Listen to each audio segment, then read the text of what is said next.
Hi again folks, how's all doing? Right, time for an update on the layout. Now, you may have seen in my last video there that I'd been messing about with some brown ballast. I bought a tub of brown and a tub of grey, and I just wanted to see what the brown ballast would look like. Because I didn't really want to go to all the trouble of having to weather ballast, and I thought grey ballast on its own just looks a bit grey, and a bit flat and boring. But once the brown was down, I didn't like it. It was just too dark and too brown. So I've mixed the two together, and that's what's down now. This is a mixture of grey and brown ballast. Now, prototypically in my neck of the woods, the ballast tends to be made of a kind of more pinky sandstone. But when you look at it, it's mixed up with, normal grey, hardcore, and it's all sorts of different shades and different colours. So, to make it look authentic, it would, take a bit of doing. So this is a dry ballast here. It's not been glued in place yet, but this has been glued, and you can see it. It does change the colour a bit. It goes a bit darker when it's been glued. I might increase the ratio a little so it's a bit more grey than brown, but I think that'll look okay when it's done.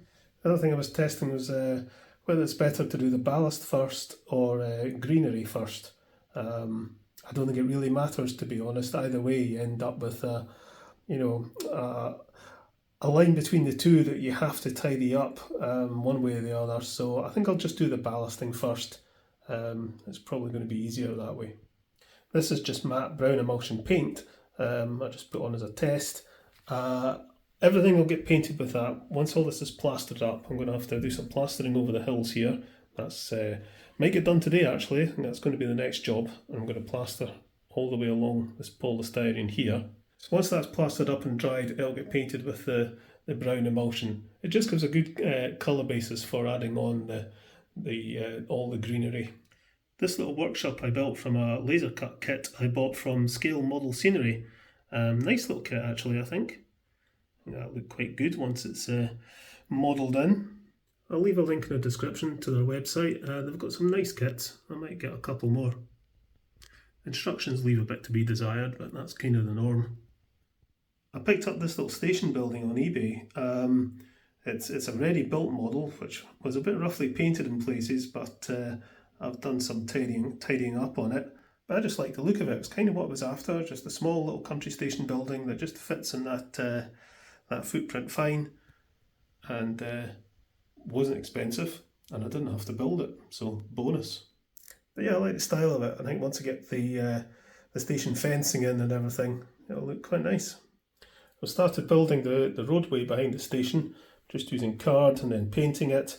This is just dark paint just now. I'll get a lighter top coat and then scuff over it with some sandpaper just to give it some texture.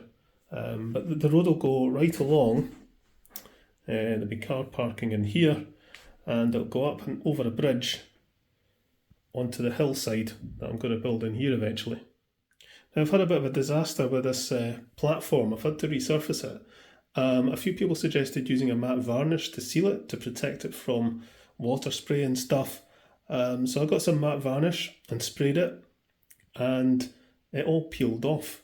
The varnish went through the paper because I've just it was done with self-adhesive A4 sheets that I just printed off from using textures from scale scenes. But the matte varnish soaked through the paper and just dissolved the adhesive on the other side, and it all just peeled off. So I had to strip it all off and do it again. So I won't be spraying it with matte varnish. I still got to redo the edging on it. But that was a bit of a disaster. I'll just have to be very careful. Spraying water on Metcalf card is fine. It seems to be pretty well sealed, but it's just the stuff that I've printed off from my printer. It's probably just the quality of paper I'm using or whatever, but I think I'm just going to leave it unprotected and just be very careful with what I'm doing. I'll just have to cover it when I come to lay the ballast down either side of that platform, and this platform will be the same. I'll have the same issue. And actually, the little workshop here, it comes with paper wraps in the kit, but I photocopied them onto self-adhesive paper just to make it easier. So that would have the same problem. If that gets wet, it will get ruined. But I don't want to risk spraying it with matte varnish in case it all just peels off again. Had a bit of a disaster with my track joints. Now, because this whole section here is technically removable, you had cuts in the track going across there and down there. It seemed fine. I glued the track either side and it all seemed okay. On this lift out section, I did something, so it's a bit more robust. Glued the track down onto strips of wood and plastered up the polystyrene to make it all pretty solid. So I think that'll be fine. But on these joins, I just glued the track to the polystyrene and thought it would be fine. But then I found when I added the ballast and glued the ballast in place, it caused a little bit of swell. Now, I really did not expect that to happen because the glue didn't dissolve, but it ended up that the tracks on this side were just a little bit higher than the tracks on the other side. So I thought, right, okay, that's not going to be good. So I've put fish plates in that I can push back when I come to remove the section, because this section here has to be removed all the time, so it has to be pretty robust. But this section here, it'll get removed once in a blue moon. It might never get removed. So having sliding fish plates is absolutely fine. The trials and tribulations of building a model railway. But as I say, next job is to get that hill plastered up, and then I'll get all this area here ballasted.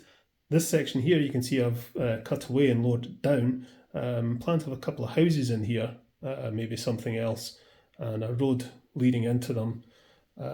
Coming through here under a track there. I think they'll have a wee girder bridge or something there. So this will all get cut away for a road to come through, and the road will just disappear off world. But once I've got this area done to a certain level of detail, I'll move on to this area. So there you go, that's you up to date with what I've been doing with the layout. Today I'm going to be plastering this hill behind me there. Might try and video some of that, we'll see. Once that's done, I'll get that brown emulsion paint down and we'll get the ballasting done.